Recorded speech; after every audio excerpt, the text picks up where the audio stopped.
Alright, so once again, I'm Russell Bernardo, your financial coach, no? So nandito tayo ngayon para pag-aralan kung ano pa yung dapat nating malaman dito kay IMG, no? So hindi ko na patatagalin pa, let's start. Okay? So now, kailangan nating malaman na dapat alam natin kung ano yung mga dapat nating paghandaan. Tama? So, ngayon, no, itatackle po natin ano po ba yung dapat nating malaman at mapaghandaan pagdating ng panahon. 'Di ba? So, marami tayong bagay or maraming pwedeng mangyari sa buhay po natin. Kaya kami nandito is just because para tulungan namin kayo para mabigyan namin kayo ng right information dito po kay IMG. Ngayon, no, ito yung tinatawag po nating solid financial foundation. Okay? Number one is kailangan po pala natin na magkaroon ng healthcare program. Okay? So bakit? Bakit natin kailangan ng healthcare program? 'Di ba? Kasi paano kung nagkasakit ka ngayon, saan ka kukuha? Tanungin po natin 'yan sa sarili natin. No? Sometimes kasi sa atin, hindi natin yan nare-realize kasi hindi pa nangyayari sa atin. 'Di ba? At ito pa isang tanong ko. Paano pagtanda mo at nagkasakit ka, saan ka ngayon kukuha? Marahil iba sa atin sasabihin sa mga anak, sa gobyerno, 'di ba? Pero in reality, gusto mo ba na pumila ka pa ng kay haba-haba sa gobyerno? O kaya naman gusto mo ba na magmakaawa pa tayo sa mga anak natin para lang tayo isbigyan ng pangpagamot natin? 'Di ba? Sometimes ganun po yung nangyayari, 'di ba? So, pero pinaka-importante sa lahat at pinaka masarap sa feeling, syempre, yung meron kang napaghandaan pagdating sa healthcare mo or pagdating sa pagkakasakit mo. So that is the important thing. Bakit natin kailangan ng healthcare? So we need to understand at sana maunawaan nyo ano yung importance ng healthcare para sa atin. Okay? So again, that is number one. Number two, protection or life insurance. So anong ibig sabihin ng po ng protection or life insurance? Life insurance is income replacement na matatanggap ng pamilya mo just in case mawala ka or magkasakit ka or sabihin na natin bigla tayong kuhanin ni Lord. The main question is, ayan na nga, sinabi ko na nga kanina, paano pag bigla kang kinuha ni Lord? No, paano na yung mga tao na umaasa sa iyo? Paano na yung mga tao or yung mga pinag-aaral mo? Sabihin na natin may anak ka, 'di ba? Na pinag-aaral, no? Or kung hindi naman ikaw yung breadwinner, isipin mo kung sino yung breadwinner sa pamilya nyo, no? Paano pag nawala siya? Paano kayo, 'di ba? So another thing is alam ba nila saan sila kukuha ng pera just in case mawala yung nagpapasok ng income sa kanila? So let's try to think. That is the importance of life protection. Kung bakit natin ito kailangan pagtuunan ng pansin. Kasi sometimes sa atin, binabaliwala po natin to. No? Lagi natin sinasabi, ay hindi ko pa kailangan yan, di pa naman ako mamamatay. Pero, remember, paano mo na laman na hindi ka pa mamamatay? Di ba? Only si Lord lang po ang nakakaalam kung kailan kanya kukuhanin. Pero question, ready ka ba? O ready ba yung pamilya na maiiwan? Eh paano kung lubog ka pa sa utang? Paano kung puro ka pa utang? Paano na yung pamilyang maiiwan mo? Sila pagbabayarin mo ng utang mo? 'Di ba? And speaking of utang, that is number three. You need to manage your debts or yung utang mo. No? Again, kailangan natin i-manage. Is just because kapag marami kang utang, hindi mo matapos-tapos yung utang mo, makakaipon ka pa ba? Hindi ka po makakaipon. Kasi baka mamaya niyan, mangungutang ka pang tapal dun sa panibagong utang mo. 'Di ba? But that's the reality of life. Pero again, we need to understand na i-manage natin yung utang natin. Kaya nga kami nandito para tulungan namin kayo, turuan namin kayo paano tayo makakalaya sa utang. No, don't worry kasi meron tayo mga separated discussion regarding to daan, no? At i-message nyo lang ako kung gusto nyong malaman paano kayo makakalaya sa utang. Okay? Number 4, no? That is the importance of emergency fund naman. Bakit ba natin kailangan ng emergency fund? Kasi sa buhay ng tao, napakaraming emergency. Pagka nagkaroon ng emergency sa pamilya mo, kaya naman bumagyo, nagkaroon ng lindol, kaya naman nagkasunog, anong mangyayari sa inyo? Saan ka kukuha? 'Di ba?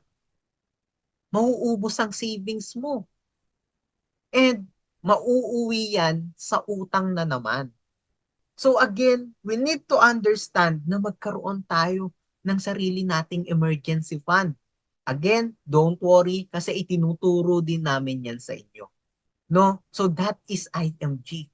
So lahat ng aspeto regarding your finances is idinidiscuss namin at gusto namin na maunawaan nyo.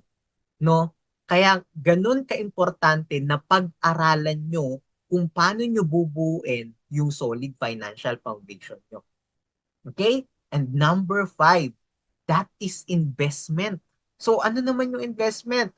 Investment, bakit natin to kailangan? Kasi let's say for example, kayong mag-asawa, paano na kayo pagtanda nyo? Paano kung yung anak nyo is nagkaroon na ng sarili nilang pamilya? Paano kayong dalawa? Saan kayo ngayon kukuha? Again, pagtanda natin, may trabaho ka pa ba? May income ka pa ba? May pagkukuhanan ka pa ba? So let's try to think kung meron ka pang pagkukuhanan pagdating mo ng pagtanda.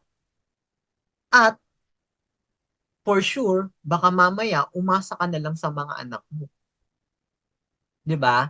Pag umasa tayo sa mga anak natin at nagkaroon ng sariling pamilya yung anak natin, priority pa kaya tayo? Priority ka pa kaya? 'Di ba? Once again, we need to understand na i-build natin yung foundation natin, yung solid financial foundation natin. But again, no, dito sa solid financial foundation natin, pag nabuo natin tong 5 blocks na to ng tama at sunod-sunod, that is the time na masasabi mo sa sarili mo na you are financially stable. Sometimes kasi sa atin, dinedeclare natin, karamihan po sa mga kababayan nating Pilipino, dinedeclare na mayaman sila is just because meron silang sasakyan, meron silang bahay, meron silang lupa. Pero in reality, just in case na nagkasakit, isa sa family member, anong mangyayari? Baka mamaya yung pinagmamayabang mong bahay, yung pinagmamayabang mong lupa, pinagmamayabang mong kung ano man po yung investment mo is mawala sa isang iglap. At ito pa, pinakamalungkot sa lahat. Baka mamaya maibenta mo yan sa napakamurang halaga, lalo na ang sasakyan. Kasi nga, wala po tayong napaghandaan. Isipin nating mabuti kung saan natin nilalaan yung perang pinaghihirapan natin. I know na napakahirap kitain ng pera, pero saan mo ba nilalagay ang pera mo? Talaga bang nakakapaghanda ka pagdating ng panahon? So, ibig sabihin, pag nabuo mo na to, ano man ang mangyari sa'yo at sa pamilya mo, you are financially secure and you are ready. Now, meron tayong 3 bagay na kailangan i-priority dun sa solid financial foundation natin. Ano ba yon? Healthcare, kailangan pala natin yan. Protection, kailangan din pala natin yung i-priority. And lastly, yung investment. Kailangan natin yan i-priority. Bakit? Ano yung reason? No, dito kay IMG palaging may reason kung bakit natin sinasabi na kailangan mo yan i-priority. Kasi sa buhay po ng tao, uulitin ko sa buhay ng tao, meron lang tatlong financial problem na pwedeng mangyari. Ito yung una. Number one, paano kung mawala ka ng maaga? Sinong mag-aalaga sa pamilya mo? Or sinong magsusustento sa pamilya mo? Inisip na po ba natin yan? Hindi ko alam kung may nangyari na sa pamilya nun na ganito. Naiwan sila ng mga magulang nila is just because may nangyari, nawala. Tapos yung mga bata is nawala na, nagpalapalaboy na. Hindi na alam kung anong gagawin. Gusto nyo po ba na mangyari yon sa pamilya nyo? Huwag naman sana. But that's the reality kung hindi ka maghahanda. Yun yung possible na mangyari. Kasi hindi alam ng pamilya natin, no, ano ang kailangan nilang gawin. Okay? Number two, paano naman kung tayo is nagkasakit? Ito naman ang tanong ko sa inyo. Paano ka na? Or sino na ang mag-aalaga sa'yo pagtanda mo? Or just in case habang nagtatrabaho ka, biglang nagkasakit at sinabi ng doktor sa'yo, kailangan mo ng 100,000, kailangan mo ng 50,000, kailangan mo ng 70,000 para sa pagkakasakit mo, para maoperahan ka. At again, hindi ko alam kung meron na kayong experience na ganito or sa pamilya nyo. Na kung saan dahil lang sa pagkakasakit, na ibenta lahat ng ari-arian, naubos, na waldas lahat ng pera, pati ipon mo, nagastos mo pa. Kasi kailangan mong tumulong. But again, wag na sanang maulit yun. And again, wag na sanang mangyari mismo sa pamilya natin. Anong kailangan nating gawin? We need to be ready. Para maging ready tayo, mag-prepare po tayo. And lastly, paano kung tumanda naman tayo ng mas mahaba? Or sabihin na natin, nag-senior citizen tayo. Sabihin na natin, 60 and above. Ano ang pwedeng mangyari? Tanong ko ulit sa iyo, ano ang mangyayari sa iyo pagdating ng panahon? May pagkukuhanan ka ba? Meron ka bang naipundar or meron ka bang naipon? May na-prepare ka ba? So, again, isipin mong mabuti kung meron kang napaghandaan, meron kang naipon para sa pagtanda mo. Sabi ko nga kanina, hindi tayo pwede na 100% umasa sa mga anak natin. Hindi tayo pwede na 100% umasa ka sa gobyerno. Kasi pagdating ng panahon, baka in reality, akala mo makakaasa ka, pero hindi pala. Pinaasa ka lang. So, we need to understand that aspect ng buhay po natin. Sa totoo lang, ito lang po yung pwedeng mangyari sa buhay natin. Itong tatlong season lang or tatlong financial problem lang yung pwedeng mangyari sa buhay natin. Pero, ready ka ba? Now, kaya nga po kami nandito para tulungan ka, i-guide ka, at bigyan ka ng information paano mo ipe-prepare etong tatlo to. Or paano ka makapag-iipon ng masusolusyonan mo na agad etong tatlong to. I proudly represent or presented sa inyo si Kaiser. Bakit? Kasi si Kaiser 3-in-1 na siya eh. 3-in-1 complete investment program. Sabi nga, kaya nga napakanta si Daniel Padilla eh. Dito pala ginawa niya yung kanta niya dahil pala kay Kaiser. Kasi kay Kaiser, nasa iyo na ang lahat, sabi ni Daniel Padilla sa kanta niya. Kasi bakit? Yung three major financial problem natin is sinasagot niya na. Pag nawala ka ng maaga, may life protection ka. Hindi mo pala kailangan maging mayaman para may maiwan ka or may maipamana ka sa pamilya mo. Kasi meron ng life protection, meron kang insurance or income replacement na maipapamana mo sa pamilya mo just in case mawala ka. Na kahit may utang ka, hindi mo sila maiiwan ng walang-wala. Baka mabayaran pa nila yung utang mo. 'Di ba?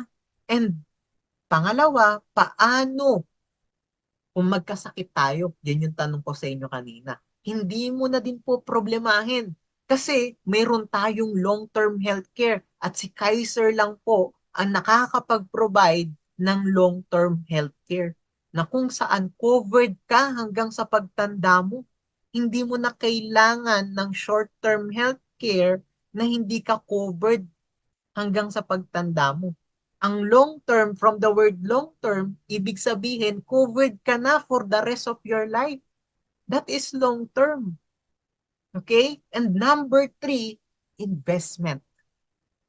Investment is, ayan, yung magiging retirement plan mo pagdating ng panahon.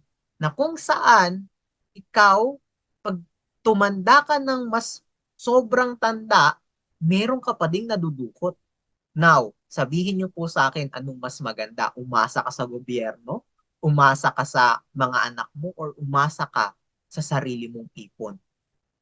Na kung saan, ise-secure nito yung future mo. 'Di ba? Again, ngayon pa lang, mag-isip-isip na po tayo. Kasi napakahirap po pag tayo nagkasakit, pag tayo nawala, at pag tayo tumanda ng walang ipon, nang wala tayong preparation. Kasi hindi ka magiging ready. Never kang magiging ready kung wala kang naipundar or wala kang naipon. That's the reality. Hopefully, naunawaan nyo, naintindihan nyo kung ano yung kailangan natin na i-prepare. Okay? Now, punta naman tayo sa technical aspect. Ang kagandahan dito kay Kaiser 3-in-1 Investment Program, no? 7 years ka lang mag-iipon. Just imagine. Sa iba, 10 years, 15 years. Pero kay Kaiser, 7 years ka lang mag-iipon. At remember, sabi ko nga sa inyo kanina, yung three major financial problem natin, sinasalo niya na lahat. Just imagine po. 7 years lang ah. Pero imagine mo, tatlo na agad yung sinasalo niya sa financial problem natin. Tapos ang kagandahan nito, meron siyang 13 years growing period na kung saan yung investment mo is continuously grow ng grow, palaki ng palaki. No? Now, explain ko po sa inyo. On the first month, just imagine, on the first month na nakapag-payment ka sa Kaiser plan mo, meron ka na agad or activated na agad yung insurance mo. Na anytime or anytime na mawala tayo or anytime kuhanin tayo ni Lord, may maipapamana ka na agad sa pamilya mo. Wag naman sana, pero at least prepare po tayo. Kesa naman sa walang napaghandaan. Di ba po? We need to be practical sa life po natin. So, wag nating sabihin na, hindi ko pa kailangan yan, di pa naman ako mawawala.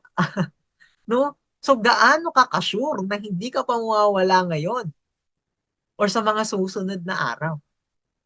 Again, we need to prepare at kailangan nating maunawaan to. That is the first month. Paano sir, pag naka 1 year na ako? Pag naka 1 year ka, covered ka naman ng healthcare program mo. Imagine, naka 1 year ka lang, pag na-hospital ka, ikaw pa mamimili ng room mo, gusto mo, kasama mo lang pamilya mo, di ba? Wala kang ibang kasama sa room, ikaw lang, di ba? Or yung pamilya mo lang naandoon. So for sure, gagaling ka, hindi Yung sa ibang ospital, sa public hospital na kung saan tabi-tabi kayo na hindi mo alam kung gagaling ka or baka mahahawa ka pa. Imbis na ang sakit mo lang is nilalagnat ka, baka mamaya paglabas mo, meron ka ng TB, may tuberculosis ka na kasi nahawa ka dun sa katabi mo. So, just imagine, after 1 year, covered ka na ng healthcare mo. So, and then, ito pa, there's more. Kasi, pag matapos mo yung 7 year, sabi ko nga kanina, that is the time na yung lahat ng hinulog mo dun sa loob ng 7 years, hindi lang yan basta ipon lang. Kasi nag-grow yan. Continually, palaki siya ng palaki.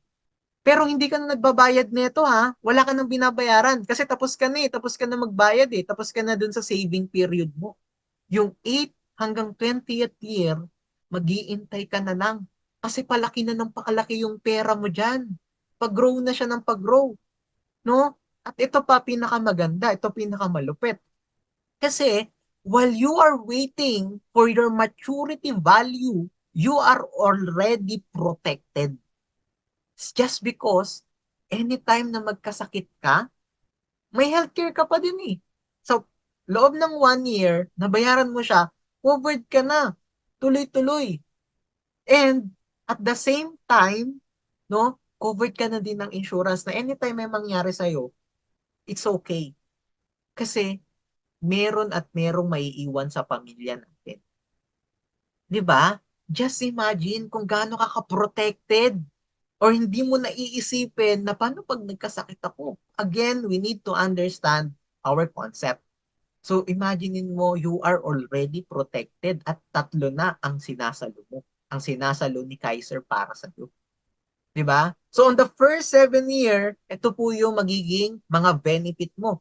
May annual physical examination benefit ka na. Just imagine, may dental benefit ka, waiver of installment due to death, waiver of installment due to disability. So ibig sabihin, kapag ang plan holder is totally na-disable or nawala, so automatically, fully paid na tong 7 years na to. Na kahit 1 year or 1 month, 2 months ka palang nakakabayad, may nangyari, hindi na babayaran tong 7 years. Fully paid na yan. Tapos kung sakali man may nangyari na wala yung plan holder, maipapamana mo siya or maitatransfer siya dun sa primary beneficiary mo. Okay? At hindi niya nababayaran yung 7 years. Yun yung kagandahan.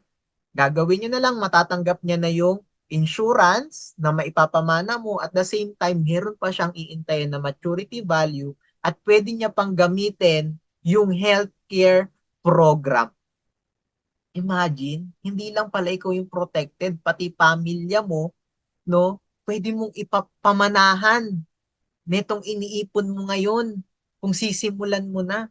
'Di ba? And number 5, inpatient benefit, that is hospitalization. Na just in case magkasakit tayo, so covered ka ng hospitalization. Meron ka na ding members choice of room, no? So meron ka na din 'yan. Ayun yung sinasabi ko na ikaw na mamimili ng room mo. 'Di ba? And annual benefit limit na 60,000, and of course, term life insurance and accidental death, and also imaginein mo po, covered tayo or meron tayong network access sa almost 500 hospitals all over the Philippines. 'Di ba? Kaya kahit nakasulok-sulukan ka ng Pilipinas is meron tayong mga accredited hospitals na malapit sa inyo. Okay? So, next, in the growing years naman, ano naman yung mga benefit mo dyan? So, covered na din yung mga outpatient benefit dyan. Yung check-up. And another thing is yung pre-existing illness. Covered na din po yan. And of course, yung dreaded disease and yung maternity benefit. At ito pinaka-importante, yung investment program mo na kung saan pag-grow ng pag-grow, palaki ng palaki yung investment mo dito kay Kaiser. Just imagine, on the first 7 year lang, no, na matapos mo yan, yung ika-8 year, that's the time na mag-grow yung investment mo. Palaki na siya ng palaki. Di ba? So, hindi mo na po problemahin na ilang taon na akong nagtatrabaho or kung OFW ka, ilang taon ka nang OFW, wala ka pang naiipon. Dito kay Kaiser, sure na meron kang maiipon. Kasi pag natapos mo yung 7 years, pagdating ng panahon, nag-mature siya, meron at meron kang makukuha. Now, pag-usapan naman natin, magkano yung makukuha ko? 'Di ba? Example natin yung K100 na plan.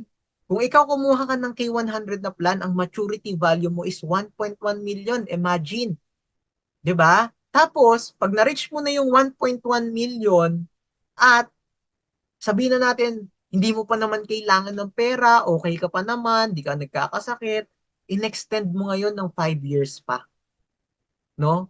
Kasi yung 1.1 million mo, 10% yearly, continuous yan mag-grow ng mag-grow. And ito pa maganda, no? Kasi once po na kinontinue mo yan ng 5 years pa, magiging 6.4 million na yung pera mo. Ayan po, 6.4 million na. Paano pag in-extend mo pa ulit ng 5 years? Imaginein mo, 10.4 million na ang pera mo. Kasi yung pera mo na yun, imaginein mo pagdating mo ng ganyang age, yung pera mo na yung nagtatrabaho para sa'yo. Hindi mo na kailangan kumayod pa pagdating ng ganyang age na matanda ka na sinasabi ko sa inyo kanina na aasa ka pa sa gobyerno, aasa ka pa sa mga anak mo. 'Di ba? Hindi na. Kasi may napaghandaan, may nai-prepare ka para sa sarili mo. That is planning, no? Kaya tayo nandito kay IMG para turuan po namin kayo. Okay? Now, pag-usapan naman natin, ano ba yung best program or best na plan para sa akin? So, sometimes, depende din yan sa age bracket mo, no? So, kung ikaw is 10 to 40 years old, K45, pinakamababang plan na pwede mong kuhanin. So, pwede kang mag-monthly, semi-annual, quarterly, and annual. So, kung K45, nasa age 10 to 40 ka, so, meron kang monthly na 2,647. Kung ikaw naman is nasa 41 to 50 years old, pwede ka naman dito sa K60. No, bawal ka nang bumaba dito sa K50 or K45. K60 ka na. So, 3,529 naman po 'yan ang monthly mo. Then kung 51 to 60 years old ka, so pwede naman sa K75 ka and magkakaroon ka ng 4,412 na monthly. Okay? So now, ito yung isa sa pinaka nire-recommend namin, lalo na kung kaya mo naman. Kumuha ka ng K100 na plan. Just because isipin mo kung magkano yung magiging maturity value mo. 1.1 million. Na sinasabi ko nga sa inyo na hindi mo naiisipin, no, pagdating ng panahon, eh, wala ka pang naiipon. Kasi imagine mo, meron kang tatlong option na pwede mong gawin dito sa Kaiser plan mo. Okay? Or dun sa maturity value mo. Una, pwede mong i-claim yan lahat yung 1.1 million mo. Pero magko-close na yung account mo kay Kaiser. Pero, yung pangalawang option, pwede naman nakuhanin mo lang kahit paunti-unti. Example, gusto mong magtayo ng business. Kailangan mo ng 100,000. Kinuha mo yung 100,000. Magkano na lang ang meron ka? Meron kang 1 billion. Tama? So ngayon, kung may 1 million ka at continuous 10% yearly, yung pag-grow ng pera mo, imaginein mo, on the next year, may 1.1 million ka na naman. That is, yun yung ibig sabihin ng you are living on interest. Yung pera mo na yung nagtatrabaho para sa'yo. That is, that is investment. 'Di ba? And number three, pwede mo naman na stay lang yan dyan. Like nga nang sinabi ko sa inyo kanina, ibig sabihin, 1.1 million, pinatagal mo ng 5 taon pa, magiging 6.4 million na. Imagine. 'Di ba? Kung pinatagal mo pa ulit ng another 5 years, imagine mo yung 6.4 million mo, 10.4 or 10.6 million na. 'Di ba? So, that is investment. Pero, imaginein mo, secure ka na dito kasi may life insurance ka ng 450,000. Tapos, kung aksidente naman ang nangyari, 900,000. Di ba? Tapos, ito pa po ang isa sa pinaka-i-recommend ko po sa inyo. Monthly payment natin is 5,882, tama?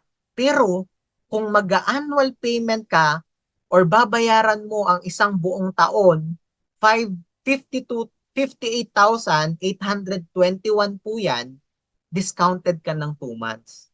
Kasi kung tutuusin mo, nasa almost 70,000 kung magma-monthly ka.